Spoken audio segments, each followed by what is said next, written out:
Ölümdü естеген ибадат. Ölüm özü hakikat. Peygamberimiz Muhammed Aleyhisselam dinini qarаңыз. Ölümdü siz estesеңiz, erте келбейт. Gün сайын estesеңiz, бүгін келіп қалбайды. Ölümdü unutup, esingizden çıkarıp koysanız, sizde unutmayın. Al geçikmeyt.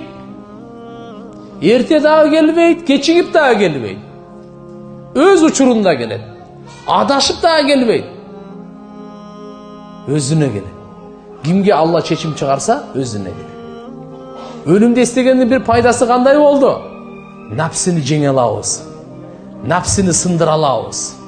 Ölümde istegende ibadatқа бекен болабыз. Тобаға бекен болабыз. Арам нәрселер таштаған жеңіл болады. Қачан біз өлімді естесек, пайғамбарымыз бекер айтқан жоқ. Ошон үчүн айтат, кимге насаат керек болса, мага насаат айтып коюңузчу. Мага бир насаат берип коюңузчу. Мага бир насаат. Пайғамбарымыз не деп атат? Ай, насаатқа өлім жетишти. Насаатқа өлім жетишти. Өлімден өткөн насаат жок. Ошон үчүн муту қаблан тамуту дейт сахабалардын сөздөрүнөн. Өлгөндөн мурда бир жолу өлүп көрүңүз. Өзүңүздү өлүктөрдүн катарына бир эсептеп көрүңүз. Кандай болот эле депчи.